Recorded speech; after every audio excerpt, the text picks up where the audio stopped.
ক্ষমতাচ্যুত আওয়ামী লীগ সরকারের শেষ অর্থমন্ত্রী ছিলেন আবুল হাসান মাহমুদ আলী, যিনি দ্বাদশ নির্বাচনের পর এ দায়িত্ব পেয়েছিলেন। ঢাকা বিশ্ববিদ্যালয়ের অর্থনীতি বিভাগের সাবেক এ শিক্ষক ৫ আগস্ট শেখ হাসিনা সরকারের পতনের আগেই দেশ ছাড়েন। সেই থেকে আছেন আত্মগোপনে। এরপর অর্থ মন্ত্রণালয়ের দায়িত্ব নেন তারই ছাত্র ডক্টর সালেউদ্দিন আহমেদ। বাংলাদেশ ব্যাংকের সাবেক এ গভর্নর অর্থের পাশাপাশি বাণিজ্য এবং বিজ্ঞান ও প্রযুক্তি বিষয়ক উপদেষ্টারও দায়িত্ব সামলাচ্ছেন।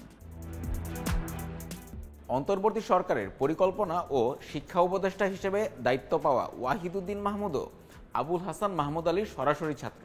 খোঁজ নিয়ে জানা যায়, আবুল হাসান মাহমুদ আলী ঢাকা বিশ্ববিদ্যালয়ের অর্থনীতি বিভাগে প্রভাষক হিসেবে কর্মজীবন শুরু করেন ১৯৬৪ সালে। সালেউদ্দিন আহমেদ ও ওয়াহিদুদ্দিন মাহমুদ একই বিভাগে ১৯৬৫ সালে ভর্তি হন। তাদের সঙ্গে একই শিক্ষাবর্ষে অর্থনীতি বিভাগের শিক্ষার্থী ছিলেন বিএনপি মহাসচিব মির্জা ফখরুল ইসলাম আলমগীরও। স্মৃতিচারণ করে ডক্টর সালেউদ্দিন আহমেদ বণিক বার্তাকে বলেন, আবুল হাসান মাহমুদ আলীকে আমরা ৪-৫ মাসের মতো পেয়েছি। উনি আমাদের মানি অ্যান্ড ব্যাংকিং বিষয়ে পড়াতেন। শিক্ষাজীবন ছেড়ে আবুল হাসান মাহমুদ আলী ১৯৬৬ সালে পাকিস্তান ফরেন সার্ভিসে যোগ দেন। পেশাদার কূটনীতিক হিসেবে দেশে ও দেশের বাইরে বিভিন্ন গুরুত্বপূর্ণ দায়িত্ব পালন করেছেন। ১৯৭১ সালে তিনি মুজিবনগর সরকারের যুক্তরাষ্ট্রে নিযুক্ত বাংলাদেশের প্রতিনিধি ছিলেন। ১৯৯২ সালে ভারতের সঙ্গে ৩ বিঘা করিডোর বাস্তবায়ন চুক্তি এবং মিয়ানমারের সঙ্গে রোহিঙ্গা শরণার্থী প্রত্যাবর্তন চুক্তির ক্ষেত্রেও ভূমিকা রেখেছেন তিনি। পেশাদার কূটনীতিক হিসেবে অবসর নেয়ার পর আবুল হাসান মাহমুদ আলী ২০০১ সালে আওয়ামী লীগে যোগ দেন এবং দলটির নির্বাচন কমিটির সদস্য নির্বাচিত হন। এরপর ২০০৮ সালে জাতীয় নির্বাচনে দিনাজপুর ৪ আসন থেকে নির্বাচিত হন সংসদ সদস্য। ২০১২ সালে নবগঠিত দুর্যোগ ব্যবস্থাপনা ও ত্রাণ মন্ত্রণালয় এবং ২০১৩ সালে পররাষ্ট্রমন্ত্রীর দায়িত্ব পান তিনি। ২০১৪ সালে অনুষ্ঠিত ১০ম জাতীয় নির্বাচনে পুনরায় সংসদ সদস্য নির্বাচিত হলে তিনি আবারও পররাষ্ট্রমন্ত্রী হিসেবে শপথ নেন। দ্বাদশ জাতীয় সংসদ নির্বাচনের মধ্য দিয়ে দেশের ১৮তম অর্থমন্ত্রী হিসেবে দায়িত্ব পান আবুল হাসান মাহমুদ আলী।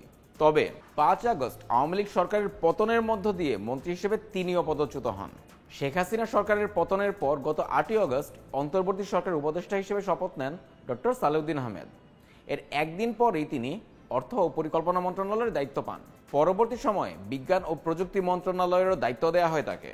সরকারের অর্থ ও পরিকল্পনা উপদেষ্টা হিসেবে সালেউদ্দিন আহমেদের দায়িত্ব গ্রহণের প্রায় ১ সপ্তাহ পর শিক্ষা উপদেষ্টা হিসেবে শপথ নেন ডক্টর ওয়াহিদুদ্দিন মাহমুদ। তাদেরই বন্ধু মির্জা ফখরুল ইসলাম আলমগীর সরাসরি ক্ষমতা কাঠামোর মধ্যে না থাকলেও দেশের রাজনীতিতে বর্তমানে অন্যতম প্রভাবশালী চরিত্র।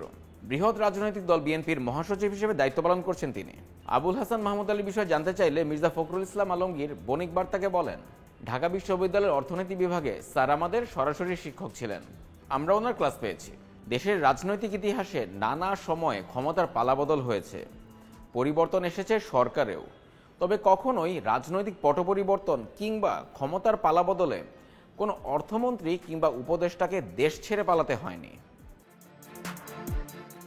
গত ৫ আগস্ট ছাত্র জনতার অভ্যুত্থানের মধ্য দিয়ে আওয়ামী লীগ সরকারের পতনের আগ মুহূর্তেই দেশ ছাড়েন সদ্য সাবেক অর্থমন্ত্রী আবুল হাসান মাহমুদ আলী। তার ঠিক আগের অর্থমন্ত্রী আহম মুস্তফা কামালও দেশ ছেড়ে পালিয়েছিলেন। বিশেষজ্ঞরা বলছেন, সরকার পতনের পর এ পর্যন্ত দেশ ছেড়ে যারা পালিয়েছেন তাদের কারো মধ্যেই দেশে অবস্থান করার মতো সৎসাহস ছিল না। প্রত্যক্ষ ও পরোক্ষভাবে ফ্যাসিবাদকে সমর্থন করার কারণেই তাদের এ পরিণতি ভোগ করতে হয়েছে। বিগত সরকারের দায়িত্বশীলদের পালিয়ে যাওয়াটাকে স্বাভাবিক হিসেবে দেখছেন টিআইবি নির্বাহী পরিচালক ডক্টর ইফতেখারুজ্জামান। বণিক বার্তাকে তিনি বলেন, সুনির্দিষ্টভাবে কারো কথা বলবো না, তবে তাদের পালিয়ে যাওয়ার বিষয়টি খুবই স্বাভাবিক। তারা নিজেরাই নিজেদের এই অবস্থানে ঠেলে দিয়েছেন।